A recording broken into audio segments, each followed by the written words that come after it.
Las Vegas, Nevada, Caesar's Palace, March 1968. Saturday night, 1:30 in the morning. The main casino floor is alive with sound. Slot machines ringing, dealers calling cards, players winning and losing fortunes. But the real action tonight is upstairs, in the high roller lounge. Private party, invitation only. Frank Sinatra just finished his midnight show. Sold out, 2,000 people watching him own the stage for 90 minutes. Now he's upstairs with maybe 40 guests, friends, associates, people he actually wants to spend time with. The lounge is elegant. Plush red carpet, low lighting, leather couches, crystal ashtrays, a private bar in the corner. Everything designed for comfort and conversation. Bruce Lee sits on a couch near the window, wearing dark slacks and a simple black shirt. No tie, casual but neat. He's 27 years old, 5'7", 135. He looks small in this room full of large personalities, but Frank Sinatra wanted him here. They've become friends over the past year, met through mutual Hollywood connections. Frank appreciates Bruce's discipline, his philosophy, the way he approaches his art with complete dedication. Most people at this party know Bruce from television, the Green Hornet, Kato, the sidekick. Some know he teaches martial arts, but to them, he's that Chinese guy who does the kicks. Interesting, different, but not someone who commands respect in a room full of Vegas power players. Frank is holding court, near the bar, telling a story, making people laugh. He has that gift, can work any room. Bruce watches and learns. Frank notices Bruce alone, waves him over. Bruce, come here. Let me introduce you to some people. Bruce stands, walks toward the bar. As he passes a group near the center of the room, a massive man notices him. This is Eddie Malone. Everyone calls him Big Eddie. 6 feet 5 inches tall, 300 pounds. Not fat, solid. Former professional wrestler. Competed for 8 years before his knees gave out. Now he's the head bouncer at Caesar's Palace. The muscle. The man who handles problems when they arise. Eddie has worked Vegas for 12 years. Seen everything. Handled drunk celebrities, violent gamblers, mob associates who think their connections make them untouchable. His job is simple. Maintain order. Use presence first. Size second. Force only when necessary. He's never met anyone he couldn't physically dominate if needed.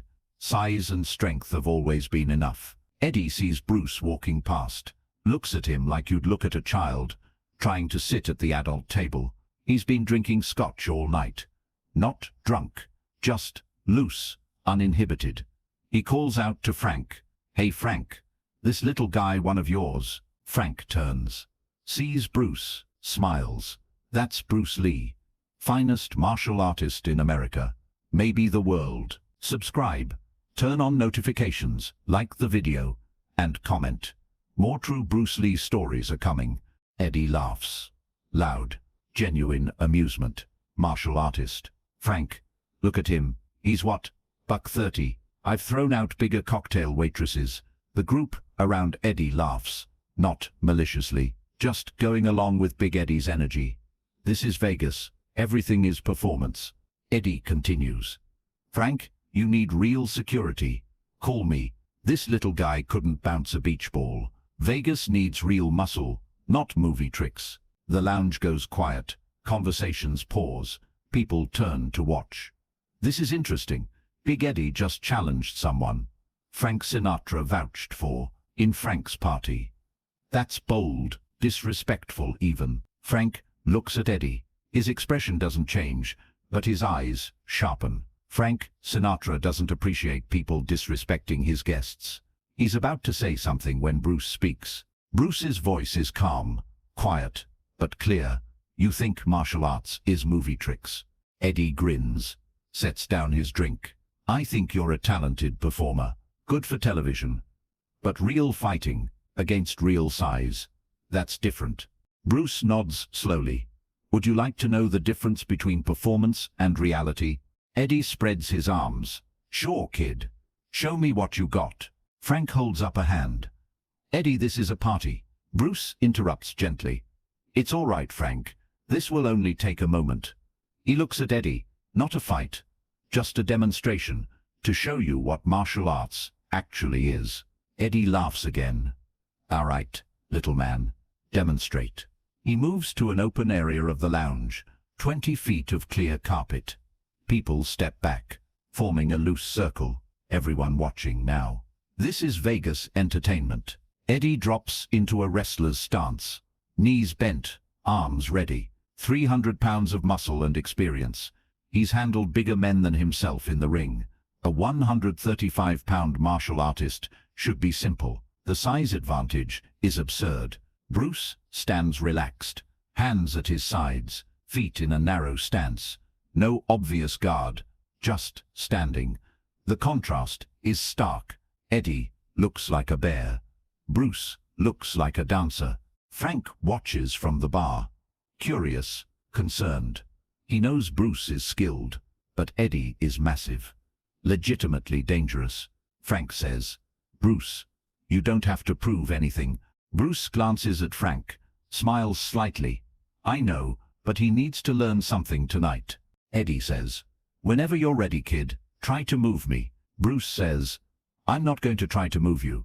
I'm going to show you that size doesn't matter if you don't understand structure. Eddie grins. Talk is cheap. What happens next takes 14 seconds. Eddie moves first, rushes forward. Not wild, controlled. Trying to grab Bruce, get him in a clinch, use his weight advantage. Standard wrestling approach. Close distance, control position, use size. Bruce doesn't retreat. He steps forward, into the rush. Eddie's hands reach for Bruce's shoulders, never make contact. Bruce's left hand redirects Eddie's right wrist. Just a touch. Changes the angle fractionally. Eddie's grab misses. Bruce's right hand strikes Eddie's inner elbow. Not hard, just a tap. But it hits a nerve cluster. Eddie's arm hyper-extends involuntarily. His structure breaks. Eddie tries to reset. Throws his left hand toward Bruce. Trying to grab control. Bruce has already moved. Offline. Eddie's hand closes on empty air. Bruce's foot sweeps Eddie's lead leg. Not a kick, a sweep. Timing is perfect. Eddie's weight is transitioning. His base vanishes. 300 pounds starts falling. Eddie tries to recover. His wrestling training kicks in. Control the fall. Land safely. But Bruce guides the descent. Hands on Eddie's shoulder and wrist. Not forcing, just directing. Eddie hits the carpet, on his back. Not hard, controlled, but completely down. Bruce's knee is on Eddie's chest. Light pressure. Bruce's right hand hovers near Eddie's throat. Not touching, just positioned. His left hand controls Eddie's wrist, pinned to the carpet. Bruce says quietly, only Eddie can hear. Eddie stares up. His face is red. Not from exertion, from shock, from the crushing realization that 300 pounds of muscle and 12 years of Vegas experience just got put on the floor by someone half his size, in front of 40 witnesses. Bruce releases immediately, stands, extends his hand to help Eddie up. Eddie takes it. Bruce pulls. Eddie stands slowly, breathing hard, not from physical effort, from psychological impact. The lounge is dead silent. 40 people frozen, trying to process what they just saw, trying to understand how the massive bouncer who handles problems every night just got controlled completely by someone who weighs less than half what he weighs. Frank Sinatra sets down his drink, walks toward Bruce and Eddie. His face shows nothing. Classic Sinatra composure. He stops between them. Looks at Eddie. Eddie, you learned something tonight. Eddie nods slowly. Can't speak yet. Frank turns to Bruce. How long was that? Bruce says. 14 seconds. Frank looks back at Eddie. 14 seconds, remember that. He pats Eddie's massive shoulder. Go get some air, come back when you're ready. Eddie nods again. Walks toward the exit, slightly unsteady, not from drinking, from having his entire worldview restructured in 14 seconds. Frank turns to the gathered guests. Show's over. Back to your drinks. His tone makes it clear this isn't open for discussion. The crowd disperses slowly, murmuring, everyone trying to make sense of what happened. Frank gestures for Bruce to follow him. They walk to a quiet corner of the lounge, away from the others. Frank lights a cigarette, looks at Bruce carefully. That was remarkable, Bruce says. He needed to learn better from me in a controlled situation than from someone else in a real fight. Frank nods. You could have hurt him. I could have, Bruce says. But that wasn't the point. The point was education. Frank studies Bruce for a long moment. I introduced you as the finest martial artist in America. I undersold you. Bruce shakes his head. You were accurate. I just demonstrated what that means. Frank smiles. Most people hear martial artist and think performance, choreography. They don't understand its real combat science. Most people learn from books and theories. Bruce says, Eddie learned from direct experience.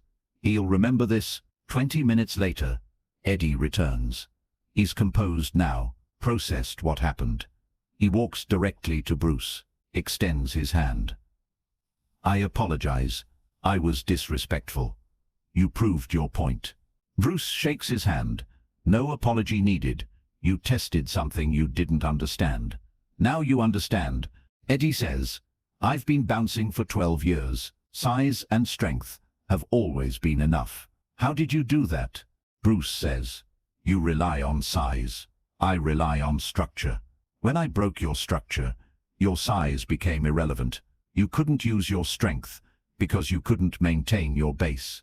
Eddie nods slowly. Can you teach that? Bruce smiles. Yes, but it takes years. Not one demonstration, Eddie says. I'd like to learn, if you're willing. Bruce considers, come to my school in Los Angeles. I teach Tuesdays and Thursdays. We'll see if you're serious. Eddie nods. I'll be there. They shake hands again. Eddie returns to his position near the door. Different, now, quieter, thoughtful. Frank watches this exchange from across the room. Sees Eddie leave, walks back to Bruce. You just made a student. Bruce says, maybe if he follows through, he will, Frank says. You shattered his confidence. He needs to rebuild it. The only way to do that is to learn what you know. The party continues until 4 in the morning, but Bruce leaves around 3. Frank walks him to the elevator, stops him before the doors open. Bruce, I'm going to start introducing you differently, not just as a martial artist, as someone who understands combat at a level most people never see, Bruce says. However you want to introduce me is fine, Frank. Frank shakes his head. You don't get it. After tonight, everyone here saw something impossible. They saw size and strength become irrelevant. They'll talk about it. This story will spread. You just became legendary in Vegas. Bruce smiles. I just demonstrated basic principles. To you, it's basic, Frank says. To everyone else, it's magic. That's the difference. They shake hands. Bruce takes the elevator down, walks through the casino, out into the Las Vegas night. The strip is still alive at 3 a.m. Neon lights, cars cruising, people gambling away their futures. Bruce walks to his car, drives back to Los Angeles. Just another night. Another demonstration. Another person who learned that assumptions about size and strength have limits. Eddie Malone shows up at Bruce's school the following Tuesday, wearing simple training clothes. No attitude, no ego, just a man ready to learn. He trains with Bruce for the next 2 years, learns basic principles, structure, timing, sensitivity. He'll never be fast like Bruce, never be as technical, but he becomes more complete, more aware, more effective. Eddie tells the story of that night, for the rest of his life, always the same way. I thought I was tough, thought size meant I couldn't lose. Then Bruce Lee put me on the floor in 14 seconds, without breaking a sweat. Taught me that everything I knew about fighting was incomplete. Frank Sinatra tells the story too, at parties, to friends.